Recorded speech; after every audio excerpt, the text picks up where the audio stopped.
Hello, everyone. It is time for you to meet Jessica Turton, who is an accredited practicing dietitian, and she is a part of the Low Carb Lifestyle Long Weekend coming up, my goodness, in under 2 weeks. Thank you so much, Jess, for chatting to us and being a part of it.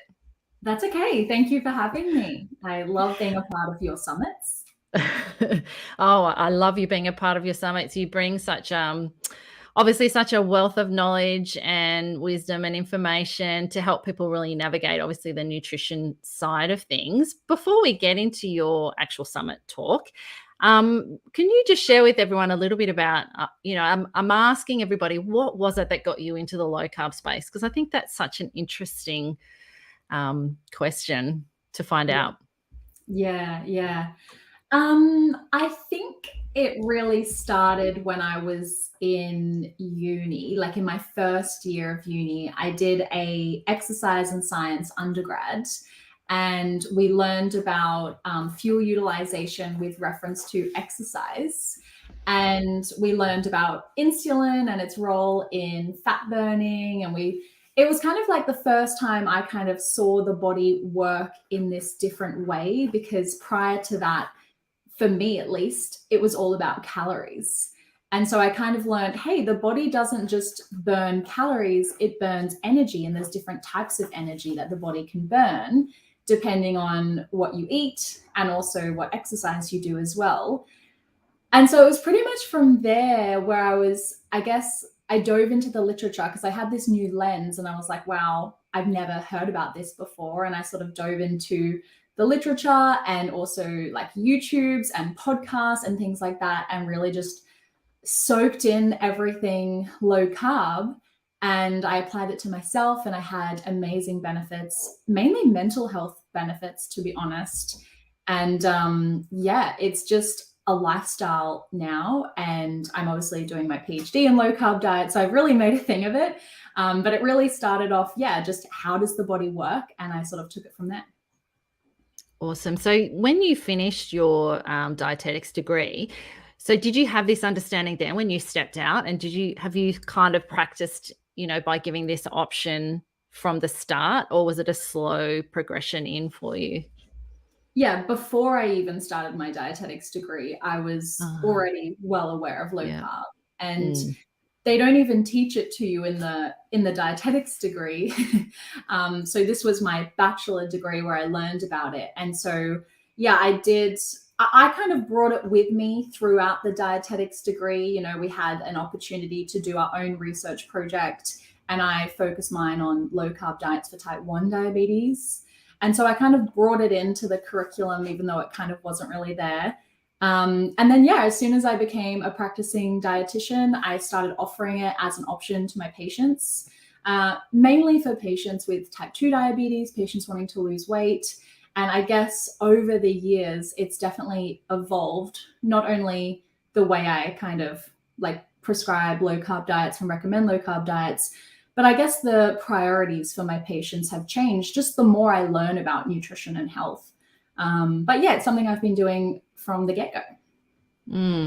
So one of the things I think people get a little bit confused about is because a lot of dietitians aren't, familiar with low carb, or if they are, they don't practice it. But I remember on a podcast that we talked, gosh, it was probably a few years ago now, one of the things that you said, was the way that I guess your comfort level around it was about the fact that the dietary guidelines are really there for people who are metabolically well, metabolically healthy. And as you said, most people that come into your practice are not metabolically healthy. And obviously, if we've got type 2 diabetes, which is the focus of your talk, the dietary guidelines are probably not the optimal diet for someone in that condition. Definitely. Yeah. So it's funny because in the guidelines themselves, I forget the exact page, it's like right at the beginning, it says that the guidelines do not apply to people with chronic disease. And also you get taught as a dietitian that you are the only practice, or practitioner, I should say, that is allowed to deviate from the dietary guidelines. So it's actually the opposite to what everyone thinks. Everyone thinks dietitians sit there handing out the guidelines, when in fact the guidelines are created for that population level advice. And also, like, you know, if a personal trainer wanted to give advice, they have to stick to the guidelines, whereas a dietitian doesn't. And so it's kind of interesting in that sense. And I know that gets misconstrued. And I know there's a lot of dietitians out there who don't even realize that, you know, and they think that everything must be in alignment with the guidelines. But yeah, as we said, they don't apply to people with health conditions. But I guess the problem is that you have these clinical practice guidelines for different health conditions. And most of them actually just refer back to the Australian Dietary Guidelines. So in the dietary advice for those specific conditions, like type 1 diabetes, for example, they say that, oh, we don't have enough evidence to like give you specific information. Therefore, just tell them to eat what everyone else is eating, the general population. So go back to the guidelines. When you look at the guidelines say, no, don't use us. So that's where I think there is a big problem. And I think we just need to, I guess, collect more of the research and do more research so these clinical practice guidelines can give more information to practitioners so they don't have to revert to the Australian Dietary Guidelines. And is that where your research for type 1 diabetes is going to come in and help with that? I hope so. That's the plan. That is the plan. I mean, it's not a big study, but there isn't a lot of research in type 1. So really any study is very critical and should be considered. So yeah, I hope so. Absolutely. But on the contrary, there is actually a lot of research around for type 2 and low carb diets. And I remember you saying that clearly to me too a couple of years ago that, you know, you initially looked at it, but it was just like there is so much out there showing that there is such good evidence around, you know, low carb diets and type 2 diabetes. So the topic of your summit talk is, you know, what is the optimal diet, or, you know, what shall we eat, you know, should we eat if we have type 2 diabetes? So do you want to talk a little bit around that and what you're going to cover in the summit? Yeah, definitely.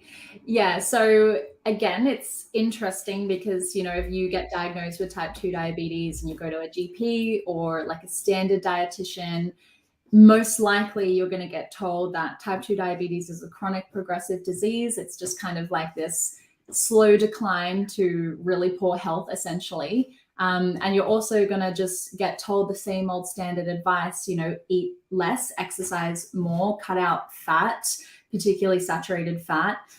You know, and they get told to eat a high carbohydrate diet, but, you know, have a consistent intake of carbohydrate across the day. So we don't really get told much different for people with type 2. The standard advice is still pretty much, you know, the general advice. But when you look into the literature, it's very clear, and there's so much research. When we did our systematic review in 2019, there was 40 effective studies showing that low carbohydrate diets are, you know, an effective intervention for type 2. And so it's just one of those things where it's as clear as day in the literature that it works. It's also as clear as day that it's the most effective approach when you compare it with other approaches. But there is a lack of translation into practice.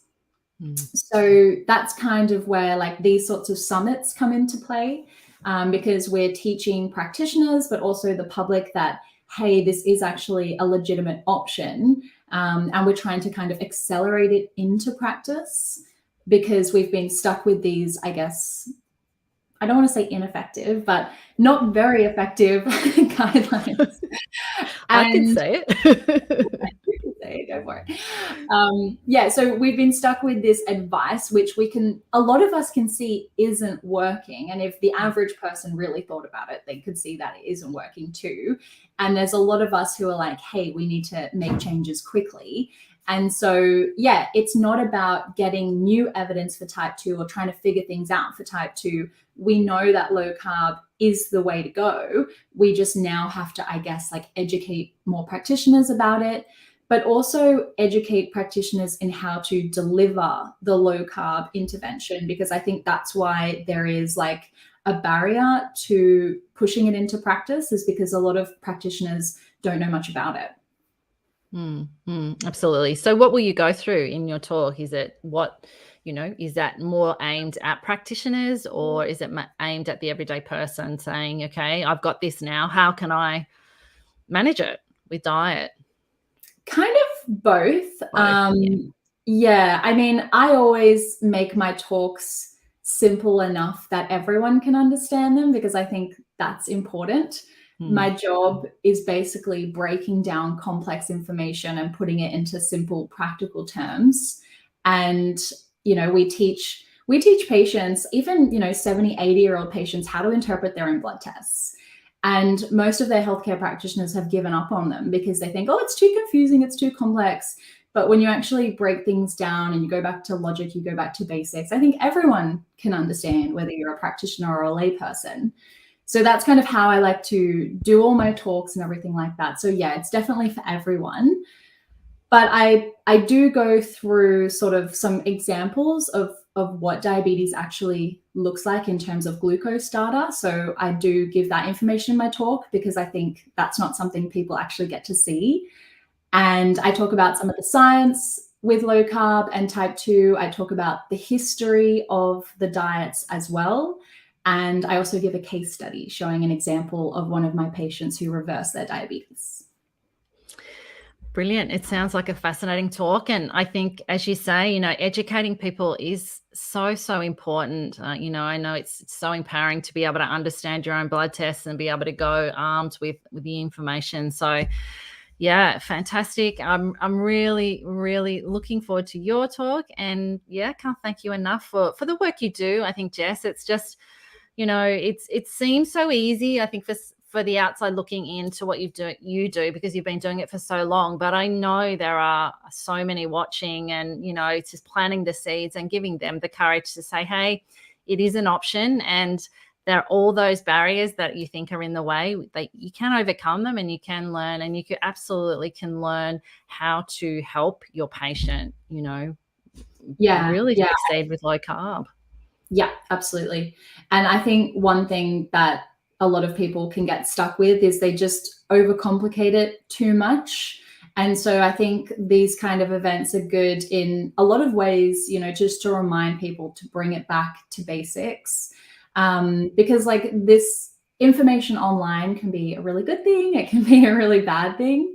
And a lot of the times we see patients come in who maybe they've been on a low carb diet for 5-10 years, but they're having all these problems because they're just overcomplicating it too much. They're trying to do everything all at once. They're trying to be keto, they're trying to fast, they're trying to cut out lectins. It's like everything's going on, and they don't actually need to do all of that, and there's some more fundamental priorities that they do need to address to feel better.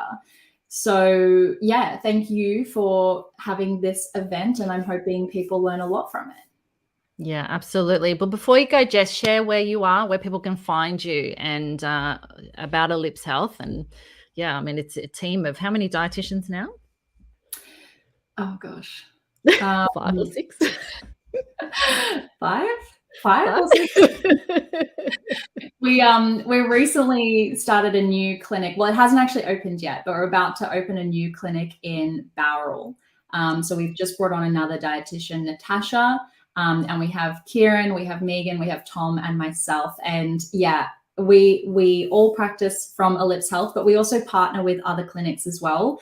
But you can find all the information on our website, which is ellipsehealth.com.au. And we have a Instagram, and I'm pretty sure I forgot Nikki when I just listed out everyone. Did I forget Nikki? I think so, but she'll forgive you. And Nikki Motat, love you. Thank you, Josie. I love it. Love it. Thanks, Jess. And yeah, looking forward to it so much. I'll see you soon. Bye, everyone. Okay. Bye.